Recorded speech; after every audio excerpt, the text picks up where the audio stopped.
Hello friends, HTML के beginner course की episode number 5 में मैं आपको वेलकम करता हूं। आज हम सीखेंगे कुछ टेक्स्ट फॉर्मेटिंग टैग्स जिनकी मदद से हम अपने टेक्स्ट को डेकोरेट भी कर सकते हैं और डिफरेंट किस्म के टास्क भी कर सकते हैं। तो चलिए वीडियो को स्टार्ट करते हैं। टेक्स्ट फॉर्मेटिंग की जब हम बात करते हैं तो हम एक्चुअली टेक्स्ट को डिफरेंट तरीके से डिज़ाइन कर रहे होते हैं। कहीं पे हम उसको बोल्ड कर देते हैं, कहीं पे इटैलिक कर देते हैं, सबस्क्रिप्ट या फिर सुपरस्क्रिप्ट भी कर देते हैं। डिफरेंट तरीके से टेक्स्ट की फॉर्मेटिंग की जाती है और आज की वीडियो में हम HTML के जो मेजर टेक्स्ट फॉर्मेटिंग है उस सब को कवर करेंगे। यहाँ पे मैं आपको एक लिस्ट शो करूंगा जिसकी मदद से हमें पता चल जाएगा कि कौन कौन से टेक्स्ट फॉर्मेटिंग के मेथड्स हैं HTML लैंग्वेज में। हम टेक्स्ट को बोल्ड कर सकते हैं, इसके अलावा टेक्स्ट को स्ट्रॉन्ग कर सकते हैं। अब ये दिखने में एक जैसा होगा लेकिन इनमें डिफरेंस होता है। बोल्ड जो है उसमें होता है कि टेक्स्ट सिर्फ बोल्ड हुआ होता है, लेकिन इम्पोर्टेंट में जैसे कि मैंने आपको पिछली वीडियो में बताया था कि SEO पॉइंट ऑफ व्यू से टेक्स्ट अहम हो जाता है। इसका मतलब है कि इम्पोर्टेंट टेक्स्ट है। इसी तरह इटैलिक टेक्स्ट और एम्फेसाइज्ड टेक्स्ट, जैसे बोल्ड और स्ट्रॉन्ग का फर्क है, इसी तरह इटैलिक और एम्फेसाइज्ड टेक्स्ट का भी फर्क है। इटैलिक टेक्स्ट सिंपल इटैलिक होता है बस। मार्क्ड टेक्स्ट, जैसे हम अपने हाइलाइटर की मदद से बुक्स वगैरह के ऊपर मार्किंग कर लेते हैं, ये टेक्स्ट उस तरह से मार्क हो जाता है। प्रैक्टिकल में आपको भी ये दिखाता हूँ। स्मॉलर टेक्स्ट कि उसका साइज छोटा हो जाता है। डिलीटेड टेक्स्ट, अगर हम टेक्स्ट के ऊपर एक लाइन के साथ उसको कट करना चाह रहे हैं तो वो ये टैग इस्तेमाल होता है। बाज़ का वेबसाइट्स के ऊपर कोई इन्फॉर्मेशन अपडेट होती है तो पुरानी इन्फॉर्मेशन के ऊपर इस तरह से वो एक स्ट्राइक थ्रू लाइन लगा देते हैं, वो इस टैग की मदद से लगती है। इसके अलावा इंसर्टेड टेक्स्ट, किसी चीज़ में टेक्स्ट को इंसर्ट कर दिया गया है या कोई रेफरेंस वगैरह उसके लिए ये होता है और ये अंडरलाइन की तरह शो होता है। और एंड पे है सब और सुपरस्क्रिप्ट टेक्स्ट, इसका भी प्रैक्टिकल में आपको ज़्यादा अच्छे से समझ आ जाएगा। सबसे पहले मैं यहाँ पे एक पैराग्राफ बना लेता हूँ जैसे हमने पिछली वीडियो में बनाया था। यहाँ पे लिखता हूँ लॉरेम 100। तो ये 100 करेक्टर्स का एक पैराग्राफ जनरेट हो चुका है, यहाँ पे आप उसको देख सकते हैं। अब मैं चाहता हूं कि ये जो पोर्शन है इतना ये बोल्ड हो जाए, तो मैं यहाँ पे बी टैग लगा दूंगा। इसको कॉपी करके मैं यहाँ पे पेस्ट कर देता हूँ। तो आप देख सकते हैं कि ये इतना टेक्स्ट बोल्ड हो चुका है। यहाँ पे मैं एक लाइन ब्रेक लगा देता हूँ। ये देखें, ये टेक्स्ट बोल्ड हो चुका है जबकि ये बाकी टेक्स्ट बोल्ड नहीं है। अब मैं चाहता हूँ कि ये वाला जो टेक्स्ट है ये स्ट्रॉन्ग बन जाए, तो यहाँ पे मैं स्ट्रॉन्ग टैग लगा दूंगा।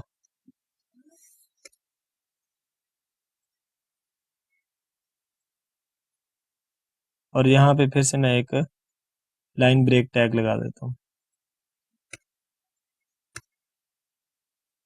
अब आप देख सकते हैं कि ये वाला टेक्स्ट दिखने में तो बोल्ड की तरह बिल्कुल सेम ही लग रहा है, लेकिन इनमें डिफरेंस ये है कि बोल्ड सिर्फ टेक्स्ट को बोल्ड कर देता है, जबकि स्ट्रॉन्ग वाला जो टैग है इससे टेक्स्ट इंपॉर्टेंट बन जाता है। जब आपके सर्च इंजन वेबसाइट्स पर आकर वेबसाइट्स को पढ़ते हैं तो वो इस टेक्स्ट को अहमियत नहीं देते, लेकिन ये वाला जो टेक्स्ट है इसको वो इम्पोर्टेंस देते हैं।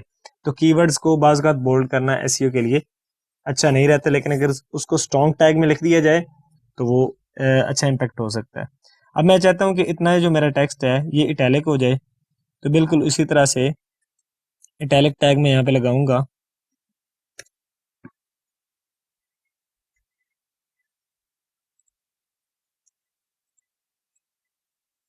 यहाँ पे फिर एक लाइन ब्रेक लगा देते हैं। तो ये देखें जी, ये टेक्स्ट इटैलिक हो चुका है। अब इसी तरह से मैं इस टेक्स्ट को एम्फेसाइज करता हूँ।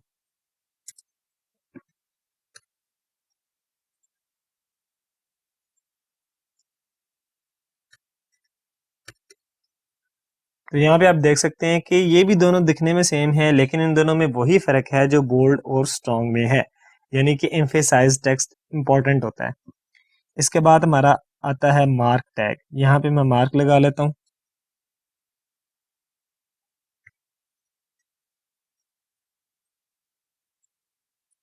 और यहाँ पे इसको क्लोज कर देता हूँ।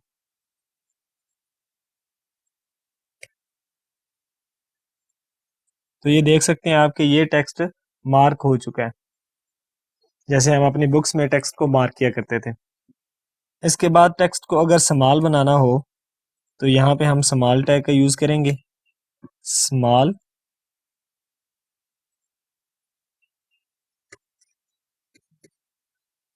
ये देख सकते हैं आप कि ये इस टेक्स्ट का साइज बड़ा है और ये वाला साइज जो है टेक्स्ट का ज़रा सा छोटा हो चुका है। इसके बाद अगर हम टेक्स्ट में से एक लाइन गुजारना चाहते हैं जिसे हम स्ट्राइक थ्रू लाइन कहते हैं, तो उसके लिए हम डिलीट टैग का इस्तेमाल करेंगे, जिसकी कमांड क्या है, DEL। तो जितने टेक्स्ट हम इसके दरमियान लिखेंगे उस सब पे एक लाइन ड्रॉ हो जाएगी। यहाँ पे आप देख सकते हैं कि टेक्स्ट लिखा हुआ है लेकिन इसके ऊपर एक स्ट्राइक थ्रू लाइन गुजर चुकी है। अब अगर टेक्स्ट को अंडरलाइन करना है तो हम INS टैग का यूज करेंगे, इंसर्ट।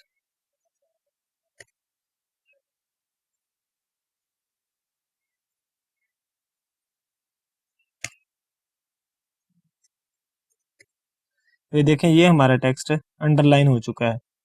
यहाँ पे आपको ये जो टेक्स्ट अंडरलाइन हुआ नजर आ रहा है इंसर्ट टैग की मदद से, इसका मतलब ये है कि किसी बुक वगैरह से इसका रेफरेंस वगैरह लिया गया है।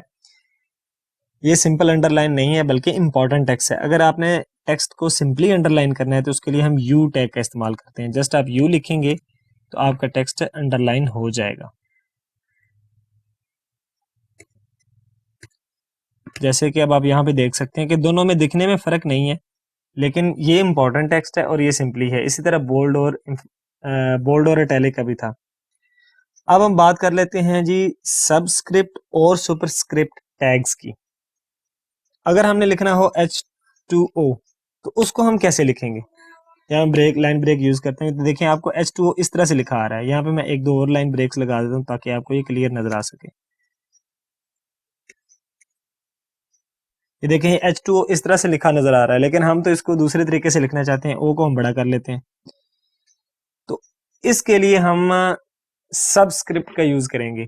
यहाँ पे ये जो 2 है इसको हम सबस्क्रिप्ट टैग के अंदर लिखेंगे।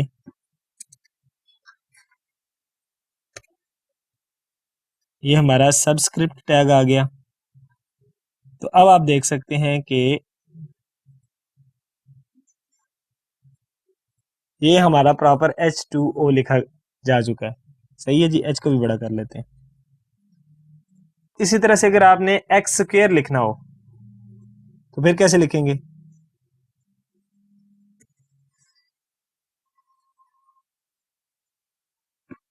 यहाँ पे तो x2 शो कर रहा है, तो इसको हम सुपरस्क्रिप्ट से करेंगे, SUP,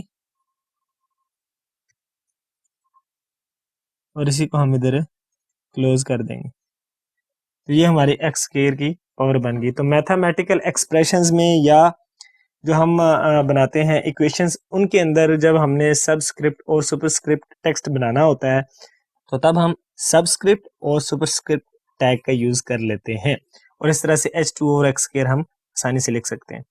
तो ये थे हमारे मेजर फॉर्मेटिंग टैग्स। अगर किसी चीज़ की आपको समझ नहीं आई तो आप कमेंट्स में मुझसे पूछ सकते हैं।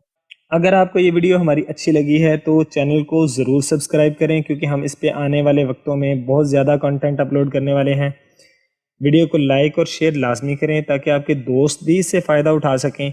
Thank you for watching our video.